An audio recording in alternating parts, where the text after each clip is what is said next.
It's a pattern with me. Can't humble myself and say I need you to talk me out of my head again. You're exhausted, I'm exhausted. It's a pattern with me. Isolate myself so you don't realize I'm not as strong as I seemed to be. I'm broken but can't let it show. As if you don't already know.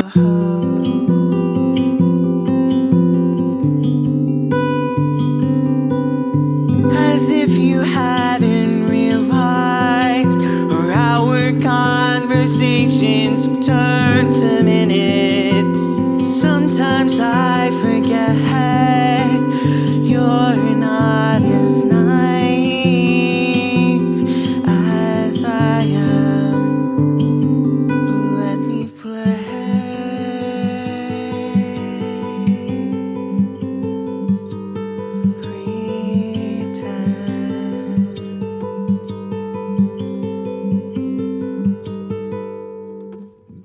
Shake this off before the summer hits. Toughen up before it's 56 hours a week, no days off. And I still have to write these goddamn songs. Mark doesn't think that I am built for this. I can't say I disagree with him, but every time I'm doubted, I only wanted more.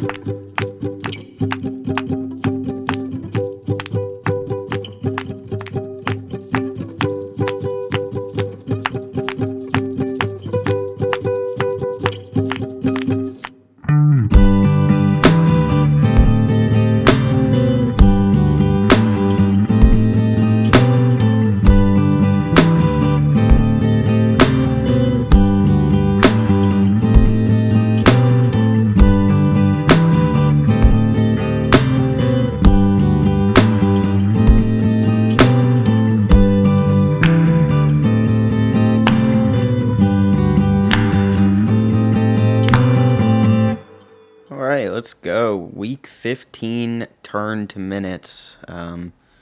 Yeah, I mean, this song was totally an acoustic song. There was no other, no special way to really start this one. Um, the interesting things that happened recording wise, um, there's the whole song's pretty much acoustic.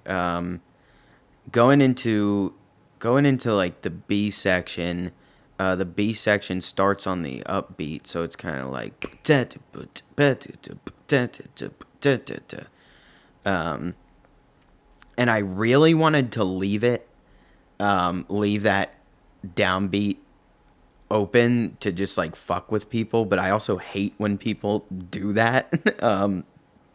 I have there's many songs where like I feel them incorrectly until like the beat kind of kicks in, and it drives me nuts. So I was like, all right, I'm not gonna do it. So I did this little like reverse thing going into the B section, so it would like like mark that downbeat. So when the guitar came in on the upbeat, it would be quite obvious, like how the part was supposed to feel. Anyway, other things recording wise was that there are drums on this song. I did not record them. At least I did, but not for this song specifically. Actually, technically I didn't. So here's how the story goes: is Jack and I were working on a record at this time, and we just wanted to take some samples of my drums just to have them. It was like, it was a sound at that time that we were real blah, blah, blah, blah, can't talk. We were like really digging the sound we were getting at the time. And so we just took some samples, and our friend Luke was he's always like looking for samples, and I'd been telling him that I would send him some samples of my kit. So the thing that I was saying is I I thought I recorded them, but I'm pretty sure the session had ended and Jack was just hitting the drums. So in some weird fucked up way, Jack played drums on this song. But what actually happened is that I'd written an acoustic song this week because I can't believe I haven't mentioned it yet. I think it's because I'm so far removed from it now that I hadn't really thought about it. But I had this neighbor that was quite difficult to deal with. Just like very hard to compromise with him on the drums. Like I was very understanding. Like I get it. Like we share a wall and I play a loud fucking instrument. But it's just like very unwilling. Like his form of a compromise was essentially like, I'm not home on Tuesday night and I'm usually not home on Saturday. So that was kind of what I had to work with. And so it's crazy because like some of these songs, man, the timeline was so wild and I had to fit it in to all these other fucking little things. Like I had my work schedule, and like I had this neighbor who didn't want to hear the drums ever at all. And so I guess like whenever I was recording this song, I knew it had to be out before a day would roll around where I could play drums. And so I was like, it's going to be an acoustic song, but I had this end part that really, like, it really needed a beat. And I remembered that Jack took those samples, so I just kind of drug the kick and snare sample in to just, it's nothing special. It's just a boom, bap, boom, bap. But it's exactly what it needed, and I didn't have to play it, which was awesome. There's also some, right before that part drops, there's kind of like these claps, and there's kind of me like jingling my car keys, and car keys, house keys, drum key. I think that's what I keep on my keys. And I was just kind of like jingling those. And I think part of the bass drum was me like hitting my acoustic, just like on the body. And that was like part of the thump. That honestly might have been the entire kick sound. I might have not even used one of the bass drum samples. I don't quite remember, but yeah, it was sort of like interesting how it came in, how it came together. I mean, and my last thing to mention recording wise is that Jack could not swing it this week, so I played the bass part at the end, which I think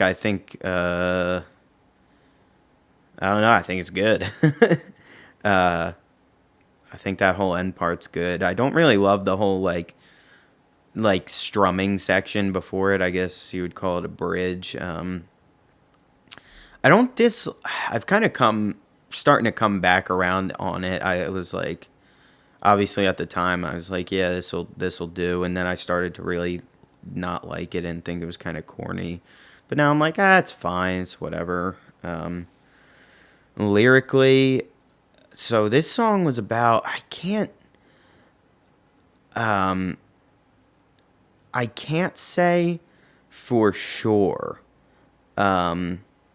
what I was going through at the time, but I know I was going through something, and I was just kind of keeping it all to myself and refusing to, specifically with Colby, refusing to talk about it with her. And I just like, I think it's because I had like gone to her for so many things throughout like the course of our friendship, which at that time like hadn't even been that long. I had only known her for, had maybe known her for like a year and a half, and we had maybe been like really good friends for like 9 months or so.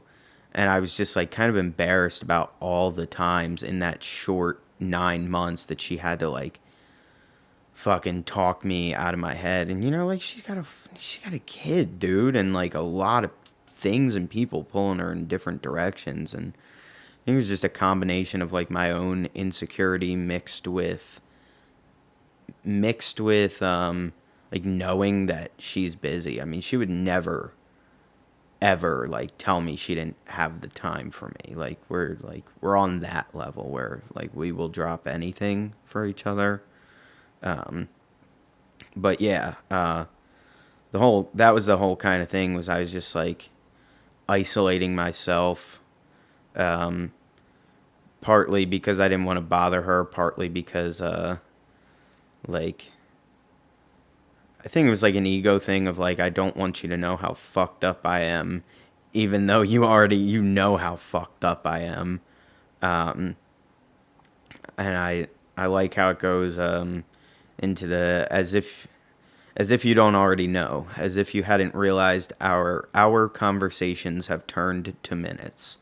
Sometimes I forget you're not as naive as I am. The lyrics I'm looking at here are wrong. It says as me. But the line in the song is "as I am." And then the kind of thing it goes into afterwards is just like shake. I gotta get out of this shit before the summer hits at work because like it's not unexpected to have to work like 56 hours, which is fucking insane. It actually didn't pan out that way, which we'll talk about in a song coming up soon. I don't think I had any weeks over 50 hours. Possibly nothing over like 48. But yeah, like it wasn't like there was times I remember in 2019 from June to the 4th of July, we didn't have a single day off. I mean, that shit was rough. I don't even know what kept me going through that. But yeah, so that's kind of what the whole bridge about was like. I got to toughen up before it's these 56 hours a week. And I got these songs. And Mark, who I mentioned, is my stepdad that I worked with. And he was like, not in like a totally like not in a mean way or in a discouraging way, but just kind of like he was a doubter, and just kind of like very concerned about how he was going to manage to keep this up through the summer because we worked together and he knew how fucked up it could get. And I think he was just worried about me, and kind of had like a not incredible way of expressing it. And so yeah, like he was like doubting me, and I was like I can't say I disagree with him, but I also like if you doubt me, like it only makes me want it more. So that was kind of the sentiment there. I have an awesome story about the album art for this one. This was by this time. I mentioned this in an earlier podcast. I think Sleepwalk was the last one Colby did with me because Total Waste I did, and this one I did. Yeah, I'm looking ahead here. All the rest were either me or like me and Jack. So I just burped. I don't know if you heard it. I'm burping again. Oh God. Um, yeah, but so the story with this one is like I already knew the song was going to be called "Turned to Minutes." I was like, I have no idea what to make the picture, and then I kind of thought of a clock, and then I remembered my mom has this fucking goofy ass clock. It's so extra.